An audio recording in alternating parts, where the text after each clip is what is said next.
আরও কিছু খবর নিয়ে দেখুন আরও একটি ডেস্ক রিপোর্ট।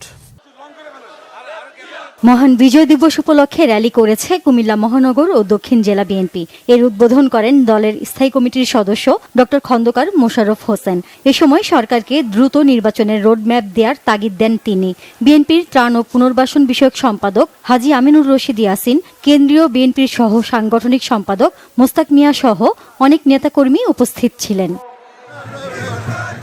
মহান বিজয় দিবস উপলক্ষে ময়মনসিংহের ধোবাউড়া সদর ও বিকেলে হালুয়াঘাটে বর্ণাঢ্য শোভাযাত্রা করেছে উপজেলা ও পৌর বিএনপি ও সহযোগী সংগঠন। এর নেতৃত্ব দেন বিএনপির যুগ্ম মহাসচিব সৈয়দ ইমরান সালেহ প্রিন্স।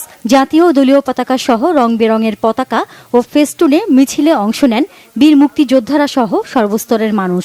হালুয়াঘাটের বীর মুক্তিযোদ্ধা, শহীদ মুক্তিযোদ্ধা পরিবারের সদস্য এবং 2024 ছাত্র গণ অভ্যুত্থানে নিহত পরিবারের সদস্যদের সংবর্ধনা দেয়া হয়। মহান বিজয় দিবস উপলক্ষে খাগড়াছড়িতে বিজয় র্যালি করেছে বিএনপি।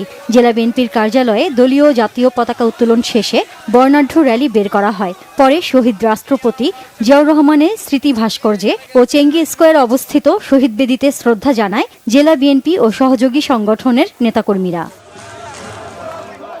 বিজয় দিবস উপলক্ষে বাগেরহাটের কচুয়ায় বিজয় র্যালি করেছে বিএনপি। এতে জেলা বিএনপির আহ্বায়ক এটিএম আকরাম হোসেন তালিম, সাবেক সভাপতি এম এ সালাম, বিএনপি নেতা মনিরুল ইসলাম খান সহ নেতাকর্মীরা অংশ নেন। সাতক্ষীরায় বর্ণাঢ্য বিজয় র্যালি করেছে বিএনপি। পৌর বিএনপির আয়োজনে শহরের নিউ মার্কেট মোড় থেকে বিজয় র্যালিটি বের হয়ে বিভিন্ন সড়ক ঘুরে আসে। পরে খুলনা রোড মোড়ে হয় সংক্ষিপ্ত আলোচনা সভা। প্রধান অতিথির বক্তব্য রাখেন জেলা বিএনপির সদস্য সচিব চেয়ারম্যান আব্দুল আলিম।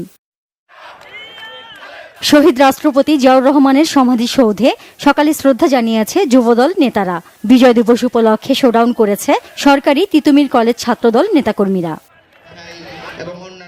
মহান বিজয় দিবস উপলক্ষে বধিরদের নিয়ে আলোচনা সভা ও ক্রীড়া প্রতিযোগিতার পুরস্কার বিতরণী অনুষ্ঠান হয়েছে রাজধানীর বিজয়নগরে জাতীয় বধির সংস্থার মাঠে।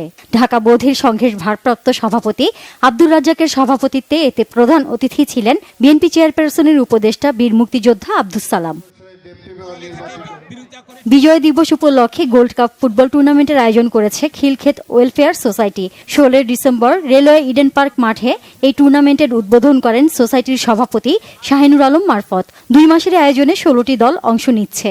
এলাকার যুব সমাজকে মাদকমুক্ত করে ক্রীড়ামুখী করতে এই উদ্যোগকে স্বাগত জানিয়েছে এলাকাবাসী। Bangla vision news desk.